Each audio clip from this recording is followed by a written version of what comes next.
Today, Precarious plays Pokémon Colosseum. Hold on, there's something I want to point out about this door. Go on. Yes? I think I know.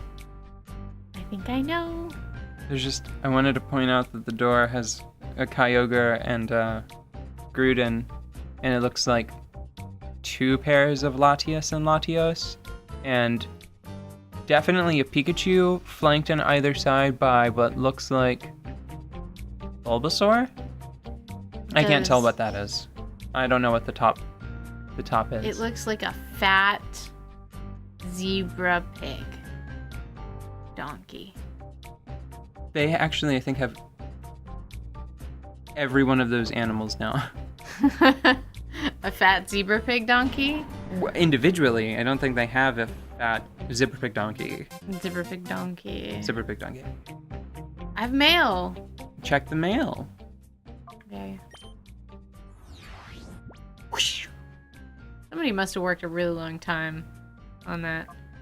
I don't think so. I think this game was put together fairly cheaply. It seems like. Well, maybe they spent all their time on that little transition. I just have noticed a number of corner cutting measures. One that I could think to show you. Okay. I did it. I analyzed the data ROM and managed to extract a partial list of shadow Pokemon.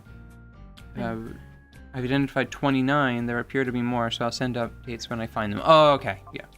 That actually shouldn't concern us very much because I think we have a 100% success rate. Yeah. Every shadow Pokemon we've found, we have captured it. Yeah, even if we've had to... So, pause the game for a sec. Yeah. The menu that you were just on. And then go to Pokemon. Yeah. This is something that it bothers me. See, this is an example of the kind of quality control I'm talking about. Uh-huh. The way that red shape expands from the banner that represents the Pokemon's banner. Yeah. I feel like each line should have expanded straight away from the edge of the surface, from the edge of that slate. Yeah, and then the corners should have lengthened. The V, yeah. And the V, I think the two little notches, Uh-huh. those lines should have intersected and it should have grown smaller as it expanded away. But it doesn't do that. It's like somebody just Enlarged the shape. just took the shape. Yeah, they just took an outline of that shape in Illustrator or whatever. Whatever they were using. And then they just made a red outline, And it's a scaled transparent exactly. It's a transparent PNG that got scaled rather than a proper pulsing representation of what should be Like ripples. It's a Right. scaled shape instead of ripples in space. Yeah. Anyway, craft aside, let's get out of here. Is this gonna be fight straight away? I think so. This man's giving me the stink eye. Yep. Fanfare, please. Congratulations. You are the 1,000th guest to enter Railgum Tower since its opening. I was gonna say I don't. Yeah, as if we just opened today, so that's not likely. Oh, And now we're gonna fight. Okay. it's cool. He's just a bandana guy. Whatever. Nuzleaf.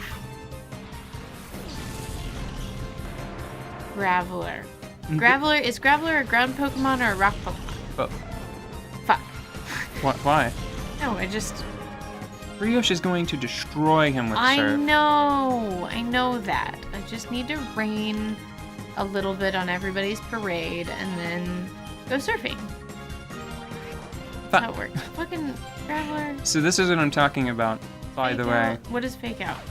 It hits for very little damage, Uh-huh. but causes flinching. Oh, okay. So this is going to be a very uneventful turn because of their sort of opening stall tactics. Oh, it's also a high priority move. That's the other important thing. It's a quick attack. So you can just try and do the same thing again, and this time it should hold. Nah, well, that doesn't do anything. That won't do much either. You should use Rain Dance. Caffeine did not get Rain Dance off. Oh, no, he didn't. Because he Oh flinched. my god. They flinched. Oh.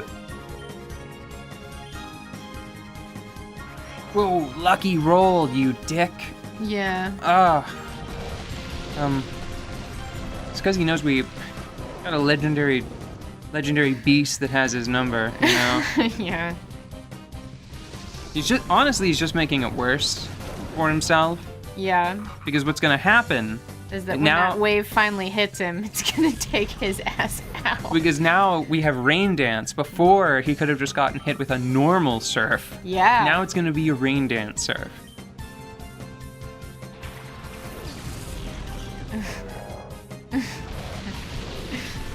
Hariyama's pretty cool looking. He's silly. So now Caffeine can just start dropping thunder on Hariyama.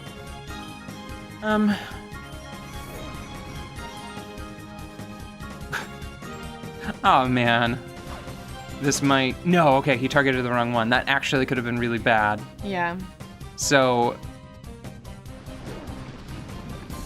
Graveler is using Focus Punch, which is a very powerful fighting move that you prep at the start of the turn. And don't get to use because you die before You- the end of the turn. Also don't get to use it if you get hit at all.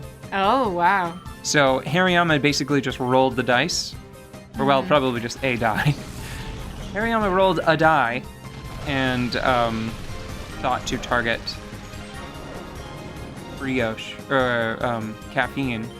Basically flinched the wrong Is target. lumbre grass or water or both? Both.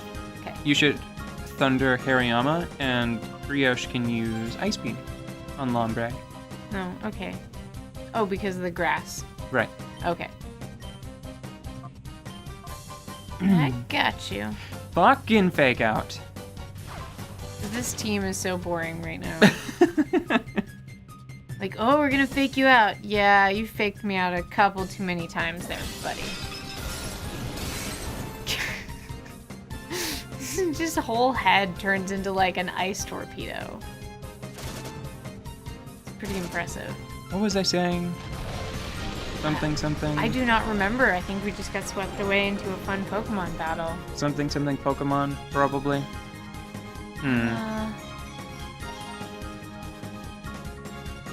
Oh well. I think that...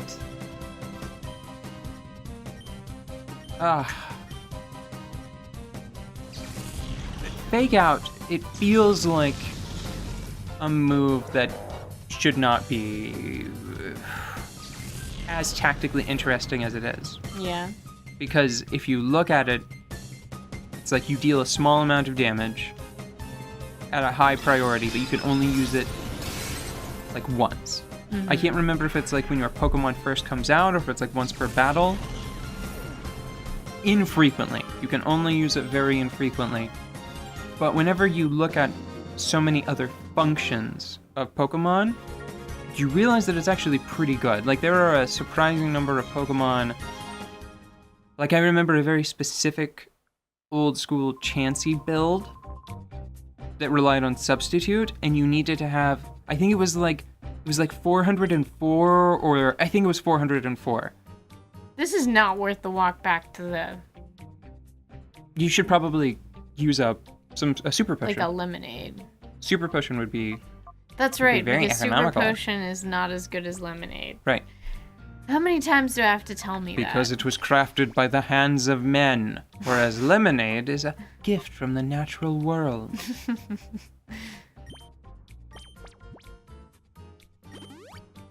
Here we go. So, Chansey, there was a build that relied on having, I think, exactly 404 HP, so that way you would make substitutes that had 101 HP. So that way, whenever an enemy used Seismic Toss on you, which deals damage equal to your level, so it would add like the tournament level where everything either was already level 100 or got scaled up to 100, you would be left with 1 hit point on your substitute. It would take 2 seismic tosses to break that. And if you can make somebody flinch for 1 turn, it means a lot. If you can flinch someone, then you can completely throw off their strategy, because now it's like, damn it, now I've got like 390 HP. That doesn't divide by 4 in a nice clean way.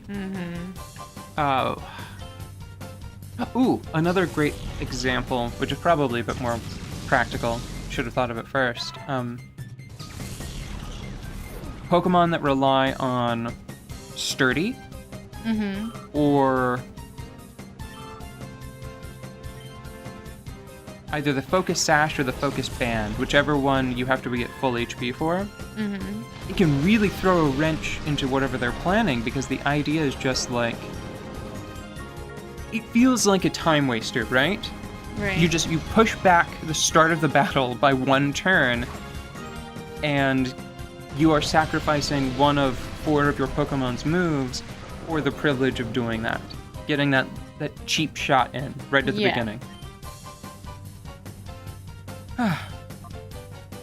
Is Octillery water, fire?